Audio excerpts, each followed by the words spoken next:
नमस्कार। आज हम एक ऐसी नदी के सफर पर चल रहे हैं जो सिर्फ पानी का एक बहाव नहीं बल्कि भारत की धड़कन है, गंगा।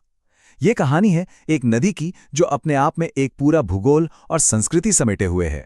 तो चलिए इस यात्रा में साथ साथ चलते हैं। अच्छा, चलिए इस सफर की शुरुआत एक बड़े ही दिलचस्प सवाल से करते हैं। आखिर गंगा का पानी कभी खराब क्यों नहीं होता? ये बात सदियों से एक रहस्य भी रही है और लोगों की आस्था का केंद्र भी।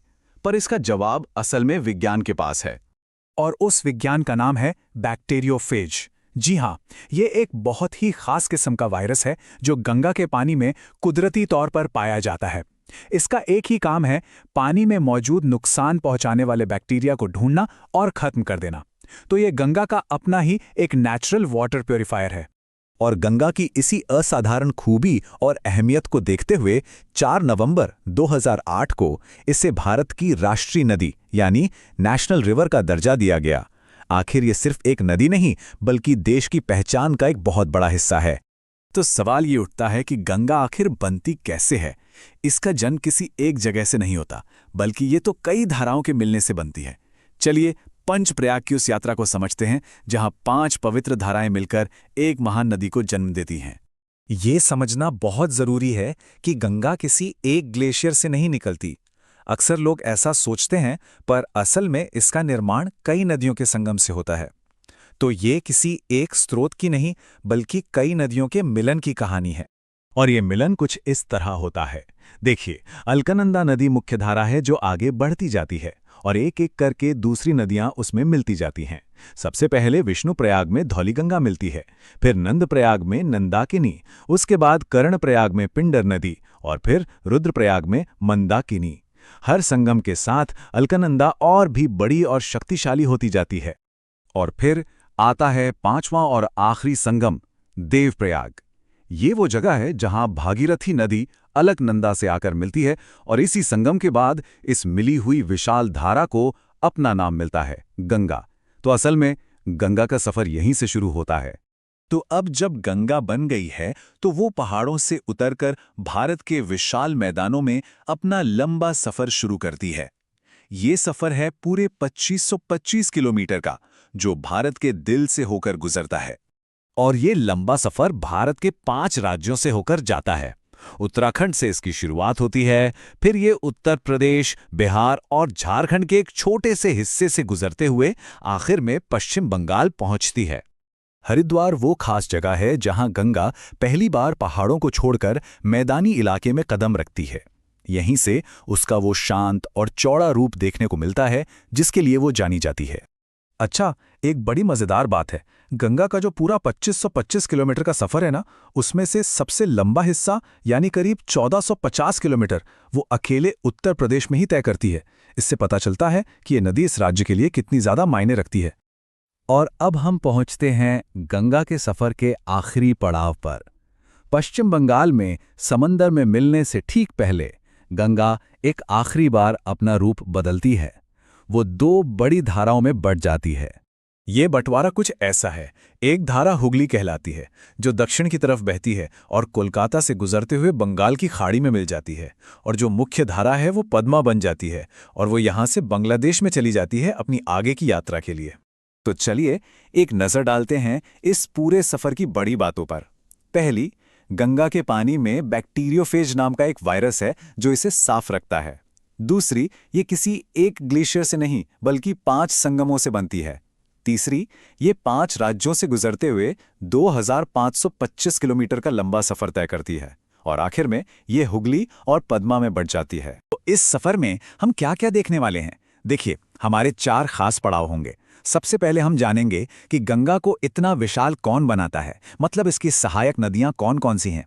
फिर हम भारत का बॉर्डर पार करके बांग्लादेश चलेंगे और देखेंगे कि वहां गंगा का रूप कैसे बदल जाता है। इसके बाद हम पहुंचेंगे इसके शानदार अंत पर, जहां दुनिया का सबसे बड़ा डेल्टा सुंदरबन बनता है। और आखिर में हम ये समझेंगे कि आज के दौर में गंगा हमारे लिए कितनी जरूरी है। तो पहला सवाल यही उठता है कि गंगा इतनी विशाल, इतनी बड़ी बनती कैसे है? भाई, इसका राज छिपा है इसकी सहायक नदियों के एक बहुत बड़े नेटवर्क में, जो चारों तरफ से आके इसमें मिलती हैं। चलिए इस बड़े से नदी परिवार को थोड़ा और करीब से जानते हैं। इन्हें समझने का एक बहुत ही आसान तरीका है। सोचिए कि आप नदी के साथ साथ बह रहे हैं, तो जो नदियां आपके दाईं तरफ यानी दक्षिण से आकर मिलेंगी वो हो गईं दाईं ओर की सहायक नदियां, और जो बाईं तरफ से मतलब उत्तर से आकर जुड़ेंगी वो कहलाईं बाईं ओर की सहायक नदियां। सिंपल। तो पहले बात करते हैं दक्षिण से आने वाली नदियों की। इनमें सबसे खास और सबसे बड़ी साथी है यमुना। ये गंगा की सबसे लंबी सहायक नदी है और इसका गंगा से मिलन होता है प्रयागराज के पवित्र संगम पर। इसके अलावा सोन और पुनपुन जैसी नदियां भी दक्षिण से आकर गंगा को और विशाल बनाती हैं। अब जरा उत्तर की तरफ नजर डालते हैं, मतलब हिमालय से आने वाली धाराओं पे। यहाँ रामगंगा पहली बड़ी नदी है जो गंगा से जुड़ती है। गोमती की कहानी थोड़ी अलग है, वो पहाड़ों से नहीं बल्कि मैदानी इलाके की एक झील से निकलती है।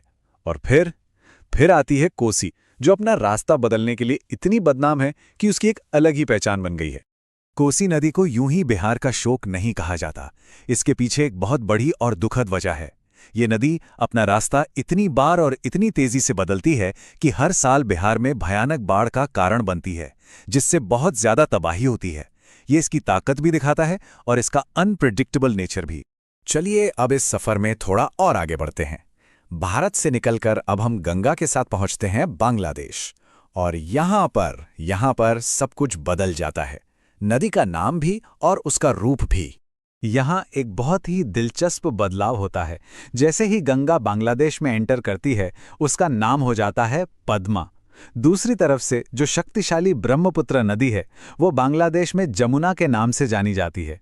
और फिर जब ये दोनों विशाल नदियां पद्मा और जमुना आपस में मिलती हैं, तो इनकी मिली-जुली धारा मेघना कहलाती है। अब हम अपनी यात्रा के कह सकते हैं कि क्लाइमैक्स पर पहुंच गए हैं। ये वो जगह है जहां गंगा और उसकी साथी नदियां मिलकर प्रकृति का एक ऐसा करिश्मा रचती हैं जो देखने लायक है। जी हाँ, यही दो महान नदियां गंगा और ब्रह्मपुत्र मिलकर बनाती हैं दुनिया का सबसे बड़ा डेल्टा सुंदरबन।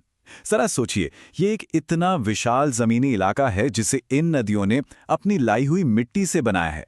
ये प्रकृति की रचना शक्ति का एक अद्भुत नमूना है। अच्छा, सुंदरबन का नाम सुंदरबन क्यों पड़ा? वजह है यहाँ पर बड़ी तादाद में पाए जाने वाले सुंदरी पेड़। लेकिन इसकी पहचान सिर्फ इन पेड़ों से नहीं है। ये घर है दुनिया के सबसे शानदार शिकारियों में से एक रॉयल बंगाल टाइगर का। अच्छा, तो हमने गंगा की प्राकृतिक यात्रा तो देख ली, वो कहाँ से शुरू होती है और कहाँ खत्म होती है। पर अब सवाल ये है कि आज के भारत के लिए, मॉडर्न इंडिया के लिए गंगा के क्या मायने हैं? ये सिर्फ एक नदी नहीं बल्कि हमारे देश की एक मॉडर्न लाइफलाइन भी है।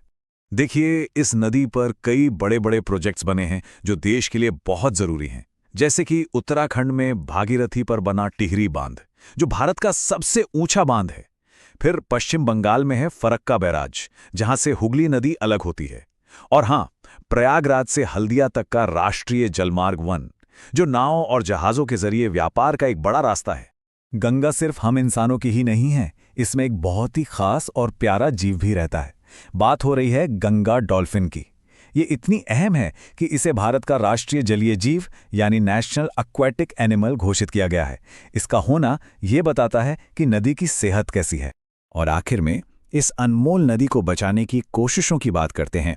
साल 2014 में केंद्र सरकार ने नमामि गंगे कार्यक्रम शुरू किया।